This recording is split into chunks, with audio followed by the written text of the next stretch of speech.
Assalamualaikum warahmatullahi wabarakatuh. Yang kami hormati Ibu Dewi Nurdianti M.Keb selama dosen pengampu mata kuliah Fisiologi Manusia di program S1 Kebidanan tahun akademik 2022. Perkenalkan, kami dari kelompok 5 akan mempresentasikan sistem kardiovaskuler. Untuk mengefektifkan waktu, marilah kita buka video presentasi ini dengan bacaan bismillah. Bismillahirrahmanirrahim. Baik, jadi di sini saya akan menjelaskan pengertian tentang sistem kardiovaskuler atau juga bisa disebut sistem peredaran darah. Apa sih yang dimaksud dengan sistem kardiovaskuler? Sistem kardiovaskuler adalah organ sirkulasi darah yang terdiri dari jantung, pembuluh darah, komponen darah, paru-paru, dan organ yang berfungsi memberikan dan mengalirkan suplasi oksigen dan nutrisi ke seluruh jaringan tubuh yang diperlukan dalam proses metabolisme tubuh. Lalu selanjutnya saya akan menjelaskan tentang struktur sistem kardiovaskuler. Sistem kardiovaskuler kan itu sama dengan jantung ya. Sama dengan jantung ya. Jadi ukuran jantung itu sama dengan satu kepalan tangan.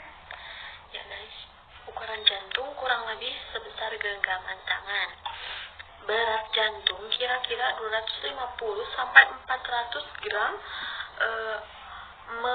memompa 60 sampai 80 kali per menit denyutan. Satu kali denyut kurang lebih mengangkut 70 cc darah. Dalam 1 menit kurang lebih jantung memompa 5 liter darah. Ada 3 bagian utama pada jantung, yaitu bilik jantung, katup-katup jantung, dan juga pembuluh darah. Jantung juga memiliki 4 ruang, yaitu atrium kanan, atrium kiri, ventrikel kanan, ventrikel kiri. Mana cara sistem peredaran darah bekerja?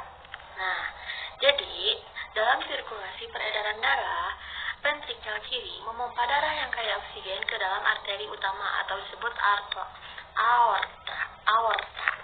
yang ada di sebelah sini. Nah, lalu darah mengalir dari arteri utama ke arteri yang lebih besar, lebih kecil atau ke jaringan kapiler. Di tempat tersebut, darah melepaskan oksigen, nutrisi dan zat penting lainnya dan mengambil karbon dioksida dan produk limbah. Darah yang sekarang rendah oksigen dikumpulkan dalam vena dan berjalan ke atrium kanan, ke ventrikel kanan. Nah, atrium kanan dan ventrikel kanan di sebelah sini, guys. Nah, lalu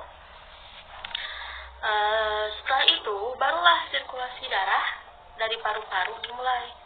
Ventrikel kanan memompa darah rendah oksigen ke arteri pulmonalis yang bercabang menjadi arteri dan kapiler yang semakin kecil. Kapiler tersebut terbentuk jaringan halus di sekitar vesikel. Di vesikel paru, karbon dioksida dilepaskan dari darah ke udara. Saat bernapas, karbon dioksida keluar dari tubuh, lalu darah yang kaya oksigen mengalir melalui vena pulmonalis dan atrium ke ventrikel kiri. Terima kasih atas perhatiannya. Mohon maaf bila ada kesalahan karena saya masih belajar. Lalu selanjutnya ada bagian utama jantung. Yang pertama ada ruang jantung. Jantung memiliki 4 ruang, yaitu 2 atrium atau serambi kanan dan kiri. Lalu ada 2 ventrikel, bilik kanan dan kiri. Jantung kanan berisi darah kotor dan jantung kiri berisi darah bersih. Darah kotor adalah darah yang memiliki kadar oksigennya atau O2-nya rendah dan kadar karbon dioksida atau CO2-nya tinggi. Antara serambi dan bilik dihubungkan oleh katup jantung. Darah yang masuk ke jantung masuknya lewat serambi dan darah yang keluar dari jantung keluarnya dari bilik. Lalu yang kedua ada sekat jantung. Sekat jantung memisahkan jantung bagian kanan dan jantung bagian kiri. Lalu yang ketiga ada pembuluh darah jantung. Dalam sistem vaskular terdapat 5 pembuluh darah yang berperan, yaitu ada arteri, vena, arterior, venula, dan kapiler. Lapisan dinding pembuluh darah kecuali kapiler mempunyai 3 lapis, yaitu yang pertama ada tunika intima. Tunika intima merupakan lapisan pembuluh darah bagian dalam. Lalu yang kedua ada tunika media. Tunika media merupakan lapisan pembuluh darah bagian tengah. Lalu yang ketiga ada tunika adventitia yang merupakan pembuluh darah bagian luar. Assalamualaikum warahmatullahi wabarakatuh. Di sini saya akan menjelaskan tentang fungsi sistem kardiovaskular. Fungsi sistem kardiovaskular memiliki 4 macam fungsi. Yang pertama, jantung sebagai pemompa, yang terdiri dari denyut jantung. Denyut jantung memiliki sistem yang bisa bergerak atau berdenyut sendiri. Sistem ini disebut sistem pengantar. Yang kedua, jantung sebagai pemompa memiliki sebagai siklus jantung, yaitu di mana kontraksi pada sel otot jantung dimulai setelah depolarisasi. Depolarisasi yaitu keadaan di mana saraf sedang menjalankan rangsangnya. Berakhir kira-kira 50 milidetik setelah repolarisasi redup atau potensial membran yang diubah menjadi potensial membran istirahat.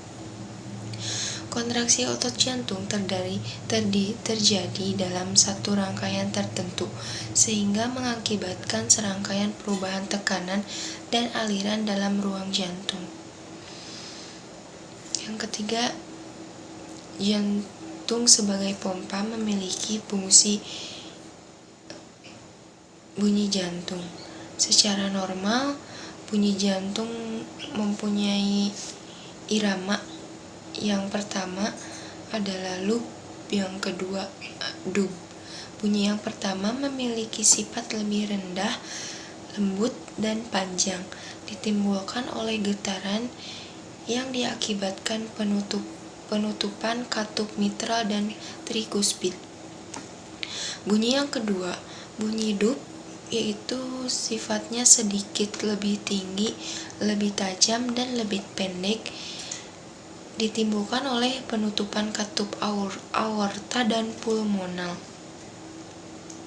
Fungsi sistem kardiovaskular sebagai sirkulasi arteri memiliki 2 macam fungsi, yaitu denyut jantung arteri. Darah yang didorong ke dalam aorta tidak hanya bergerak maju, tetapi mengakibatkan peregangan pembuluh darah yang menimbulkan gelombang tekanan yang meregangkan dinding arteri yang kita kenal sebagai denyut. Yang kedua, cara mengukur tekanan darah. Tekanan darah dapat diukur dengan menempatkan kanula, alat ukur, langsung ke dalam arteri dan menggunakan manometer air raksa untuk mengetahui tekanan darah arteri. Yang ketiga, sirkulasi kapiler. Bagian di mana mengalami pertukaran O2 dan zat makanan menembus dinding kapiler menuju interstisial, dan CO2 dan zat sisa metabolisme menuju ke dalam kapiler. Yang keempat, sirkulasi pena. Aliran darah melalui pembuluh darah pena terjadi karena kerja jantung atau pompa jantung. Walaupun terdapat pengaruh dari tekanan negatif intratorakal saat inspirasi, pompa respirasi, dan adanya kontraksi otot rangka yang menekan pena atau pompa otot. Sekian dari saya. Dapat dilanjutkan ke.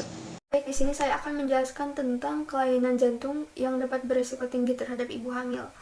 Jadi, kehamilan menyebabkan terjadinya perubahan secara fisiologis dari sistem kardiovaskuler yang pada umumnya dapat ditolerir dengan baik oleh wanita yang sehat, namun dapat menjadi ancaman yang berbahaya pada ibu hamil yang sebelumnya mempunyai riwayat penyakit kelainan jantung.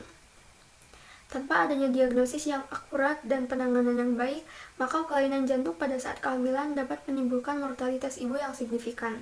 Kelainan jantung yang berisiko tinggi terhadap ibu hamil terbagi menjadi 3 bagian, yaitu pertama, sindrom Eisenmenger, yaitu pada sindroma ini terjadi hipertensi pulmonal yang mendekati tekanan sistemik, menyebabkan aliran balik dari shunt kiri ke kanan menjadi shunt kanan ke kiri.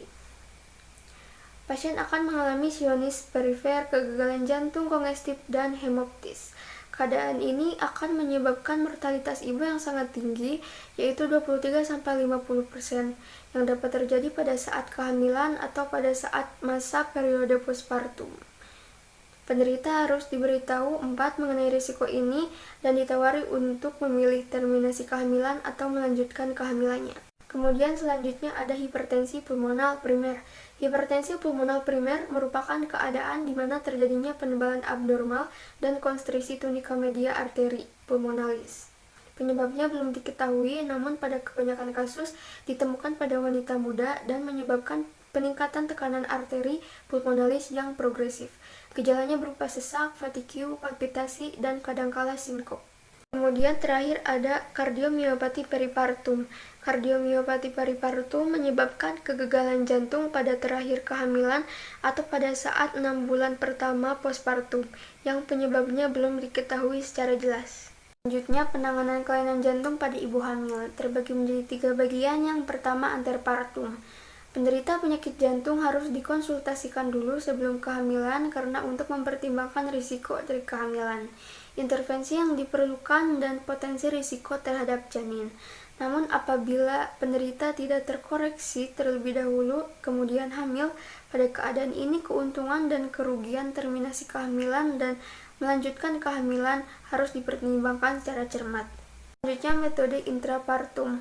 Persalinan untuk penderita kelainan jantung idealnya adalah singkat dan bebas nyeri. Kemudian induksi persalinan dilakukan apabila serviks sudah matang. Kemudian selanjutnya purpuralis. Persalinan masa purpurium merupakan periode dengan risiko maksimum untuk penderita kelainan jantung. Selama periode ini, pasien harus dipantau untuk mengetahui ada tidaknya tanda-tanda gejala gagal jantung, hipotensi, dan aritmia. Pemberian oksitosin sebaiknya dilakukan secara infus kontinu untuk menghindari penurunan tekanan darah secara mendadak. Sekian presentasi dari kami, mohon maaf bila ada kesalahan. Wabillahi taufiq wal hidayah. Wassalamualaikum warahmatullahi wabarakatuh.